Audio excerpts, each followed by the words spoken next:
बिस्मिल्लाहिर्रहमानिर्रहीम अस्सलाम वालेकुम। Myself Khizar Ahmed Usama MK preparation के प्लेटफॉर्म से आपसे मुखातिब हूँ।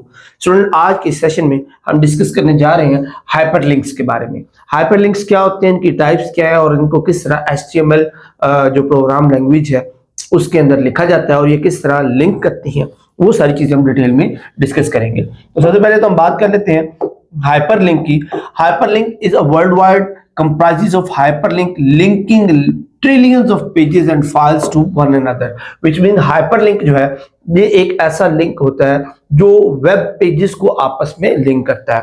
आपने देखा होगा कि अक्सर आप किसी वेबसाइट पर जाएं तो वहां पर कुछ ब्लू लिंक्स होते हैं, जब आप उन पर क्लिक करते हैं तो वो लिंक आपको एक और वेब पेज पर ले जाते हैं। इस तरह के लिंक्स को हम हाइपरलिंक कहते हैं। अब हाइपरलिंक जो है ये टेक्स्ट भी हो सकता है, ये कोई पिक्चर भी हो सकती है जिस पे क्लिक करने से वो आपको किसी और पेज के साथ या किसी और लिंक के साथ एसोसिएट करवाए। तो अगर डेफिनेशन की बात करें तो तकरीबन हर जो वेब पेज है, हर पेज के ऊपर कई हाइपरलिंक्स होते हैं जो यूजर को मल्टीपल ऑप्शंस देते हैं कि वो इसके साथ या इससे रेलेवेंट जो वेब पेजेस हैं उन पर जो वो ट्रेवल कर सकते हैं। इसके लिए जैसे मैंने आपको बताया कि ये अमूमन जो हाइपरलिंक्स हैं ये ब्लू कलर के होते हैं, अंडरलाइंड होते हैं, और जब कर्सर इनके ऊपर लेके जाया जाए तो वो कर्सर जो है वो कन्वर्ट हो जाता है एक छोटे से हैंड में जो पॉइंट कर रहा होता है उस लिंक की तरफ। तो जैसे आप उस पर क्लिक करते हैं तो वो हाइपर लिंक जो है वो आपको लिंक करता है किसी और वेबसाइट या वेब पेज की तरफ, तो जिसकी मदद से जो दूसरे वेब पेजेस हैं वो किसी एक पेज के साथ लिंक हो पाते हैं। अब हाइपरलिंक को किस तरह से एम्बेड किया जाता है किसी वेब पेज के ऊपर, हम उनको डिटेल से डिस्कस करते हैं। उसके लिए जो टैग यूज किया जाता है that is an anchor tag. पीछे लेक्चर्स में हम देख चुके हैं कि जो HTML की लैंग्वेज है उसके अंदर जितनी भी इंफॉर्मेशन ऐड की जाती हैं वो with the help of tags की जाती हैं। तो यहाँ पर जो हाइपरलिंक ऐड करने के लिए टैग इस्तेमाल किया जाता है that is an anchor tag, और ये भी पेयर की शक्ल में होता है। ये इसका स्टार्टिंग टैग है और ये इसका क्लोजिंग टैग है, और इसमें जो एट्रीब्यूट इस्तेमाल होती है दैट इज href एट्रीब्यूट जो है ये एसोसिएट करती है किसी स्पेसिफिक लिंक को जो इस एंकर के साथ अटैच हो जाता है। सिंटेक्स की बात करें तो इसका सिंटेक्स कुछ इस तरह से बनता है कि स्टार्ट करेंगे हाइपर जो एंकर है टैग उसको, उसके बाद href, और उसके बाद हम उसके आगे असाइन करेंगे उस URL को, वो एड्रेस जिससे आप उसको लिंक करना चाहते हैं, और उसके बाद आप वो टेक्स्ट यहां पर लिखेंगे जो उस लिंक के ऊपर डिस्प्ले होगा, यानी कि जिसको क्लिक करने से ये लिंक खुलेगा। इसकी एग्जांपल को आगे हम करके देख लेते हैं। फॉर एग्जांपल आप एक इस तरह से लिंक बनाते हैं कि आप पहले एंकर टैग लगाते हैं, उसके बाद href, और आप जो इंटरमीडिएट बोर्ड है, पेशावर बोर्ड है, उसका लिंक लगाते हैं, और उसके बाद आप टेक्स्ट लिखते हैं पेशावर बोर्ड का, और फिर एंकर टैग को क्लोज कर देते हैं। अब जब ये डिस्प्ले होगा तो ये असल में सिर्फ इस तरह डिस्प्ले होगा, पेशावर बोर्ड लिखा होगा, यानी कि जो टेक्स्ट आपने यहां पर लिखा था वो टेक्स्ट विजिबल होगा, और ये वाला टेक्स्ट लिंक कर रहा होगा उस वेबसाइट को जो आपने यहां पर लिखी थी। अब जैसे आप इसको क्लिक करेंगे तो इसको क्लिक करने से ये आपको पेशावर बोर्ड की वेबसाइट पर ले जाएगा। तो इस किस्म के लिंक को जो आपको किसी URL की तरफ या किसी और वेबसाइट या वेब पेज पर लेकर जाए उसको हम हाइपरलिंक कहते हैं। कुछ और यहां पर एग्जांपल्स है, यहां पर देखें अगेन एंकर टैग है, href है, और उर्दू पॉइंट की वेबसाइट जो है उसका हमने जो यहाँ पर लिंक लिखा और टेक्स्ट उसके साथ लिखने हैं उर्दू पॉइंट। इसी तरह जो हमारे पे BBC उर्दू की सर्विसेज है उसके लिए उसका लिंक लिखा है, इलामा इकबाल ओपन यूनिवर्सिटी उसका लिंक लिखा है। तो जब इनको हम in the form of tags लिखेंगे तो यहां पर आप इस कोडिंग के अंदर देखिए कि HTML start, head start, title start, ये आपने टाइटल लिखा और ये टाइटल क्लोज, उसके बाद हेड क्लोज। अब बॉडी के अंदर आप ये सारी चीजें लिखेंगे तो आप हेडिंग क्या दे रहे हैं जी, फाउंट का साइज, ये सारी चीजें मैं आपको रिकॉल करवा रहा हूं, ये सारी चीजें आप पीछे पढ़ चुके हुए हैं। तो फाउंट लिखेंगे, उसके बाद उसका एट्रीब्यूट है साइज का, साइज 5 सिलेक्ट करेंगे, उसके बाद बॉडी लिखेंगे, फाउंट क्लोज, और ये आगे लाइन ब्रेक।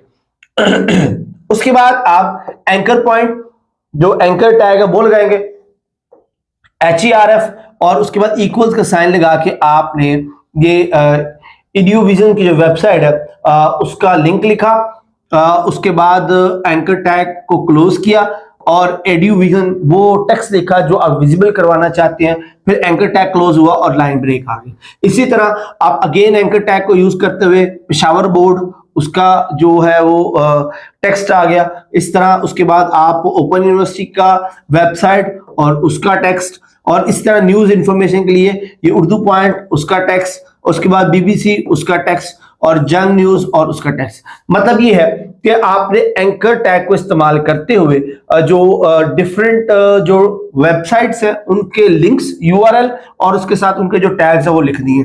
जब आप इसको एग्जीक्यूट करवाएंगे तो you can see it will be visible like this.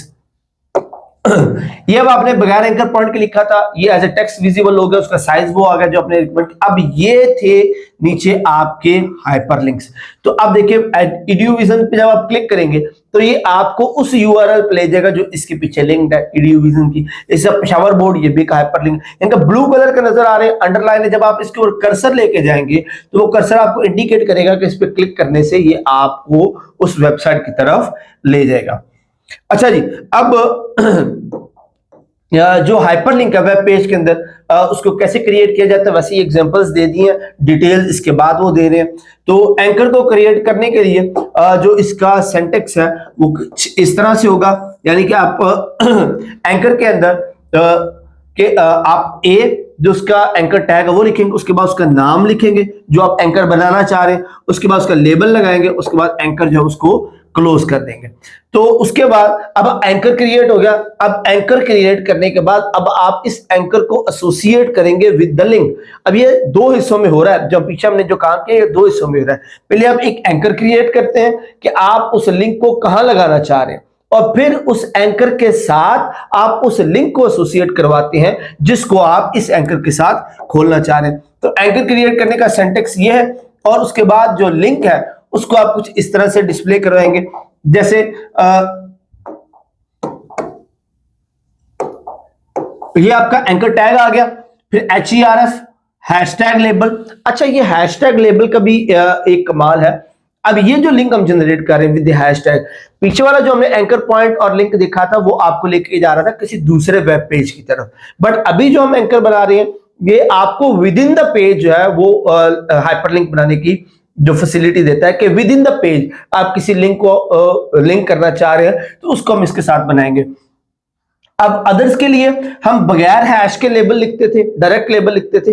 अब हम जा रहे हैं सेम पेज के अंदर ही, सेम वेब पेज के अंदर ही, तो इसलिए हम यहाँ पर हैशटैग लगा के लेबल लिखेंगे, फिर टेक्स्ट लिखेंगे जो हम डिस्प्ले करते हैं सिर्फ, और उसके बाद एंकर को क्लोज कर देंगे। यहाँ पर चेंज सिर्फ जो है वो लेबल का हैशटैग के साथ आएगा जिसको आप खोलना चाह रहे हैं।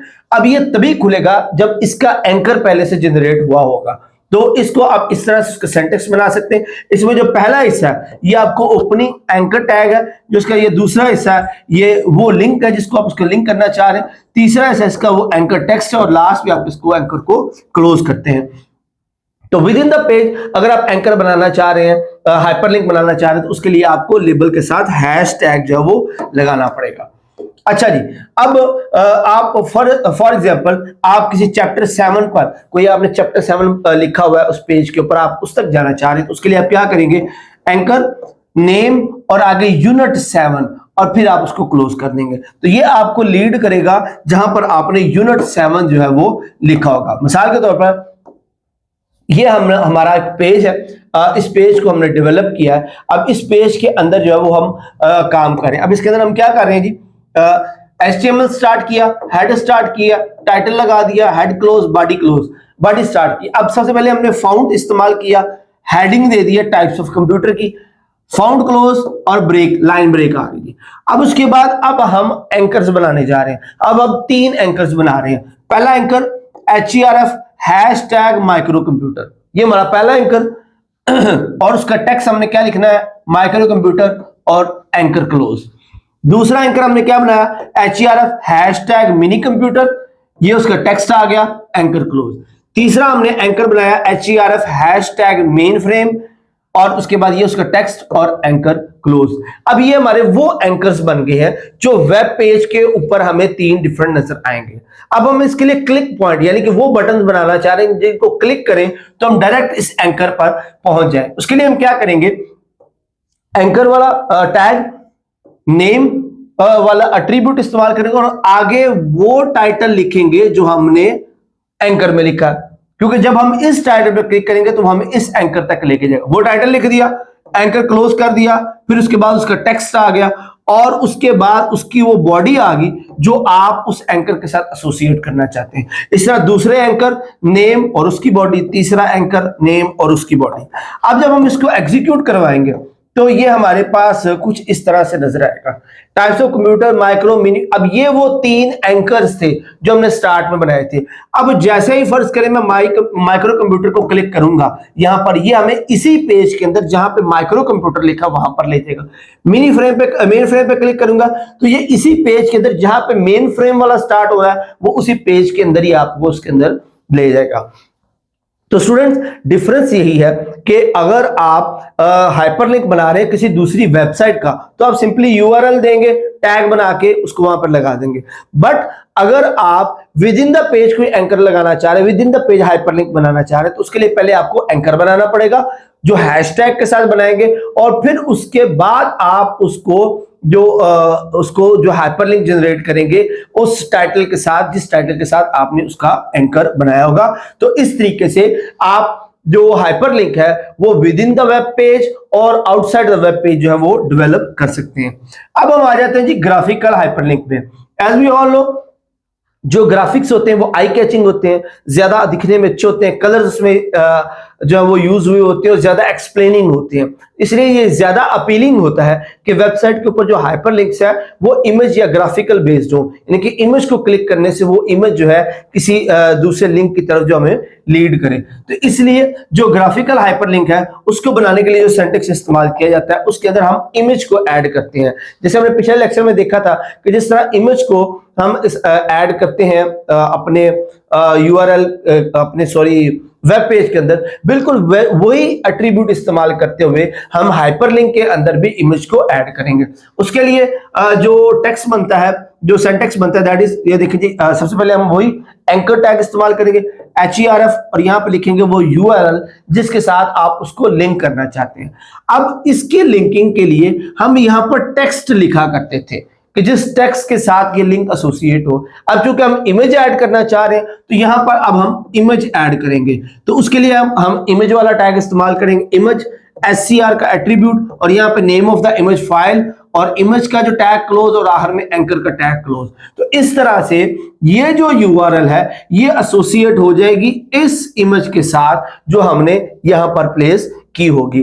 तो whenever we click this image in the web page, ये हमें इस URL की तरफ लेके जाएगा। फॉर एग्जांपल, आप जो फेडरल बोर्ड है उसके लिए हाइपरलिंक जनरेट करना चाह रहे हैं तो हम क्या करेंगे, एंकर टैग HERF और ये आ गया वो URL फेडरल बोर्ड का। अब इसके साथ यहां पर हम इमेज ऐड करेंगे फेडरल बोर्ड की जो हमारे सिस्टम के अंदर सेव है और एंकर को क्लोज कर देंगे। तो अब हमें डिस्प्ले क्या होगा, हमें डिस्प्ले होगा, ये देखें हमने वही इस्तेमाल किया एंकर URL बोर्ड की और उसके बाद उसकी इमेज, और हमें डिस्प्ले होगा कुछ इस तरह से। अब जब हम इस इमेज पे क्लिक करेंगे तो इस इमेज पे क्लिक करने से ये हमें फेडरल बोर्ड की तरफ जो है वो फेडरल बोर्ड की वेबसाइट पर ले जाएगा। तो इस तरीके से आप ग्राफिकल जो हाइपरलिंक है वो जनरेट कर सकते हैं। अच्छा जी, अब हम बात कर लेते हैं टेबल्स को जनरेट करना। जैसे कि हमें पता है जो टेबल्स हैं बहुत हेल्पफुल होते हैं डाटा को ऑर्गेनाइज करने में, डाटा को अरेंज करने में टेबल बहुत हेल्पफुल होते हैं। हम वैरायटी ऑफ डाटा को टेबल्स के जरिए ऑर्गेनाइज कर सकते हैं, जैसे कि कोई रिजल्ट्स हैं या कोई भी डाटा जो आपके पास जिसकी जरूरत है आप उसको ऑर्गेनाइज कर सके अंडर द डिफरेंट हेडिंग्स, उसके लिए हम टेबल्स को इस्तेमाल करते हैं। तो इसी तरह वेबसाइट्स के ऊपर या वेब पेजेस के ऊपर भी टेबल्स को जनरेट जो किया जा सकता है, उसके लिए जो टैग इस्तेमाल किया जाता है वो टेबल टैग होता है। ये बिल्कुल सिंपल टेबल वर्ड ही लिखा हुआ टैग्स के अंदर, इसका भी एक स्टार्टिंग टैग है और एक एंडिंग टैग है। अब टेबल तो बन गया, अब हमें पता है कि टेबल जो है वो रोज और कॉलम से मिलकर बनता है, तो इसके रोज और कॉलम जनरेट करने के लिए भी टैग्स है। जैसे कि रोज को डिफाइन करने के लिए टैग है TR, जो एब्रीविएशन है TR टेबल रोज का, तो ये TR रोज स्टार्टिंग का टैग है और TR ये रोज क्लोजिंग का टैग है। उसके बाद जो टैग है डाटा सेल को डिफाइन करता है, दैट इज टीडी। तो टीडी जो है वो डाटा सेल को डिफाइन करेगा।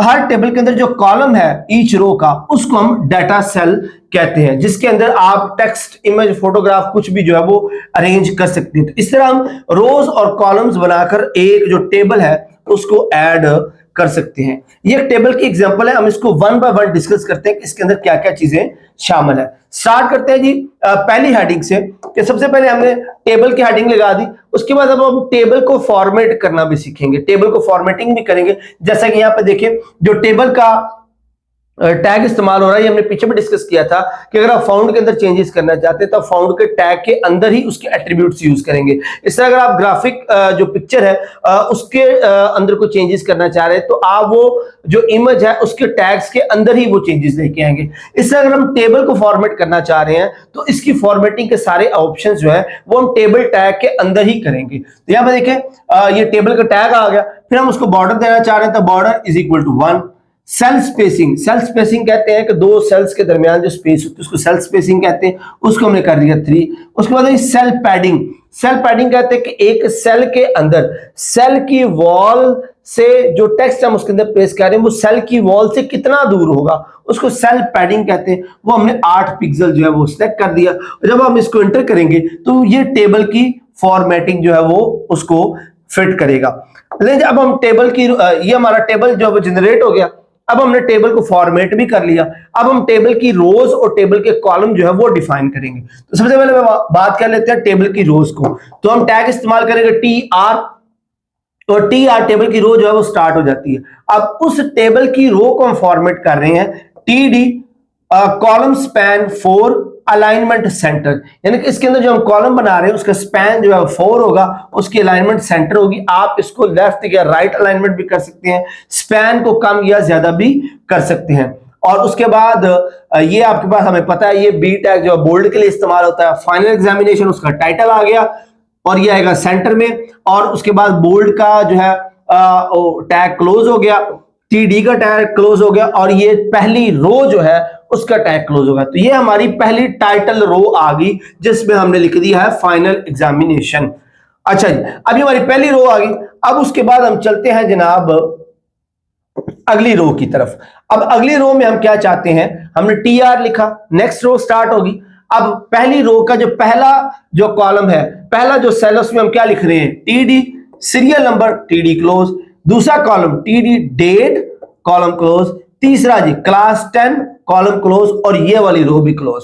तो अब इस रो के अंदर हमने 3 सेल बनाए हैं, मतलब 3 कॉलम इस रो के अंदर हम बना रहे हैं, और तीनों के अंदर एक के अंदर हमने सीरियल नंबर लिख दिया, एक के नंबर डेट लिख दी, और एक के अंदर जो हमने क्लास लिख दी। हमारी दूसरी रो भी कंप्लीट होगी।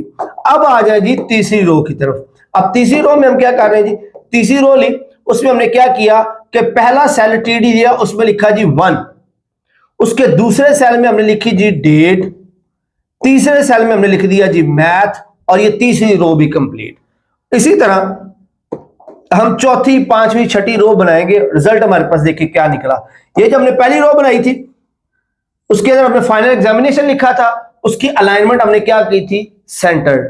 फिर उसके बाद हमने दूसरी रो ली, उसमें पहले सेल में हमने सीरियल नंबर लिखा, दूसरे सेल में डेट लिखी, तीसरे में हमने लिख दिया जी क्लास 10। फिर तीसरी रो ली, तीसरी रो के पहले सेल में हमने लिखा जी 1, उसके बाद हमने लिखी थी ये डेट, और उसके बाद लिखा था मैथ। इस तरह चौथी रो आ जाएगी, पांचवी आ जाएगी, छठी आ जाएगी। इस तरह आप एक टेबल जो है वो कंप्लीट कर लेंगे, जिसमें हमने उसका बॉर्डर भी दिया, ऊपर वाली रो की हमने अलाइनमेंट सेंटर की थी, और सेल पैडिंग भी जो वो दी थी, और उसके साथ साथ उसकी जो अलाइनमेंट है वो भी हमने अपनी मर्जी के साथ चेंज की थी। तो इस तरह आप एक सिंपल टेबल जो है वो HTML के अंदर वेब पेज के ऊपर डेवलप कर सकते हैं। अच्छा जी, अब इसके अंदर एक और ऑप्शन है जिसको हम कहते हैं वी अलाइन। वी अलाइन क्या करता है, ये वर्टिकल अलाइनमेंट को स्पेसिफाई करता है कि सेल के अंदर हॉरिजॉन्टल की तो हमने बात कर ली थी, ये वर्टिकल अलाइनमेंट को अरेंज करेगा। फॉर एग्जांपल टेबल के अंदर आप जाएंगे, स्टाइल में जाएंगे, विड्थ आपने कर दी 50%। तो पहली रो TR स्टार्ट हुई, हमने लिखा जी मंथ, उसके पहले जो सेल होगा उसमें मंथ लिख दिया, दूसरे में सेविंग लिख दी, रो क्लोज। अब उस दूसरी रो के अंदर हमने क्या किया, स्टाइल किया, हाइट कर दी जी 100। अब अलाइनमेंट हमने क्या किया है, बॉटम, और इसमें हमने क्या लिखा है, जनवरी। दूसरे को अलाइन हमने किया है जी बॉटम, और इसमें लिखा है जी RS99। अब देखिए अलाइनमेंट हमने क्या रखी थी, बॉटम। अब देखते हैं जी इसका रिजल्ट क्या निकला। तो इसमें देखें अलाइनमेंट क्या हुई कि बॉक्स बहुत बड़ा है और हमने उसको कहां प्लेस किया हुआ है, वर्ड्स को बॉटम में। तो अब ये हॉरिजॉन्टल अलाइनमेंट थी, पहले हमने हॉरिजॉन्टल देखी थी, ये वर्टिकल अलाइनमेंट थी वी अलाइन के साथ। अब वर्टिकली भी जो है वो उसको अलाइन कर सकते हैं। आगे कुछ एग्जांपल्स हैं जिनको आप प्रैक्टिस के लिए इस्तेमाल कर सकते हैं। डिफरेंट टेबल्स की यहां पर दी गई हैं, डिफरेंट वैल्यूज के साथ आप उसको प्लेस कर सकते हैं। ओके जी, उसके बाद एक और बड़ा इंटरेस्टिंग एस्पेक्ट है हमारे पास HTML के अंदर, उसके अंदर हम फ्रेम्स बनाते हैं।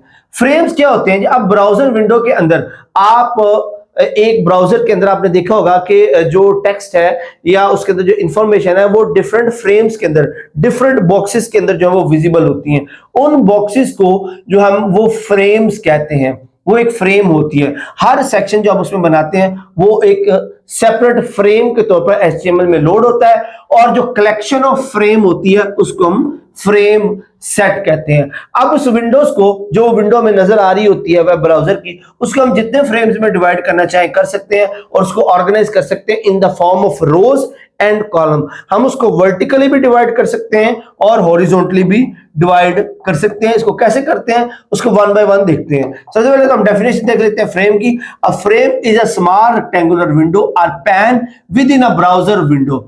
कि ये एक छोटा सा हिस्सा, छोटी सी विंडो, छोटा सा पैन होता है ब्राउजर के अंदर जो डिस्प्ले करता है HTML डॉक्यूमेंट को।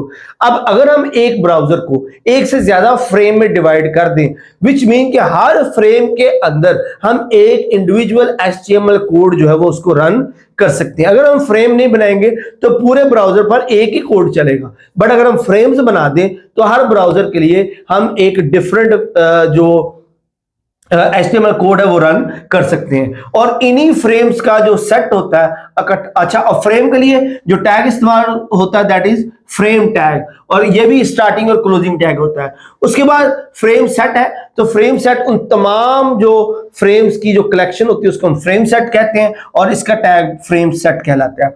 अब जब हम फ्रेम बनाते हैं किसी ब्राउजर के अंदर, तो उनको हम फ्रेम सेट टैग में बनाते हैं। पहले हम फ्रेम सेट टैग लगाएंगे ताकि उसके अंदर अगर हम एक से ज्यादा फ्रेम्स भी बनाएं तो वो इनकॉर्पोरेट हो जाते हैं।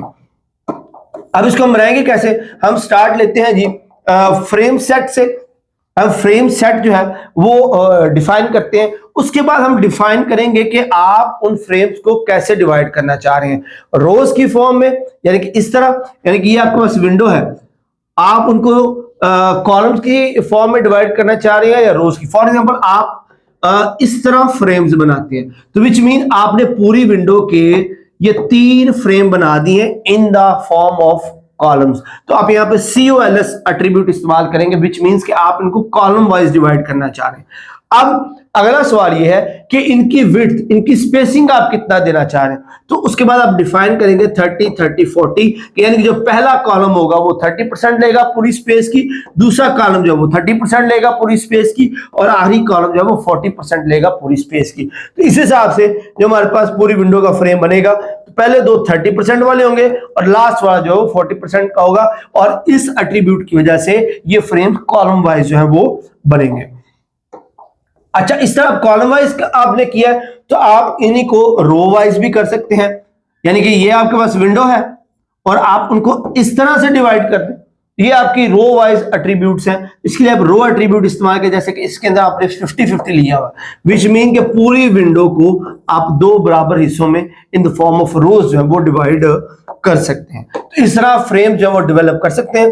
फॉर एग्जाम्पल इस एग्जाम्पल में देखें कि आपने हेड स्टार्ट किया, टाइटल लगाया, हेड क्लोज किया, अब फ्रेम सेट टैग लगाया, और अब आप इसमें बनाना चाह रहे हैं कॉलम में। तो एक 40% पे आपने बना दिया और दूसरा बना दिया है 60% पे, और उनको आपने नाम दे दिए फ्रेम 1 और फ्रेम 2, और फ्रेम सेट को यहां पर क्लोज कर दिया। तो आप देखेंगे कि यहां पर एक 40% और एक 60% का जो फ्रेम है वो बन गया, जिसमें आप इंफॉर्मेशन को डिस्प्ले कर सकते हैं। इसका कोड अलग बनेगा और इसका कोड अलग बनेगा। ये जो नीचे लिखा हुआ था ना frame SRC frame 1, frame SRC frame 2, which means कि इसके लिए आप अलग कोड जनरेट करेंगे और इसके लिए जो है वो अलग कोड जो है वो जनरेट करेंगे।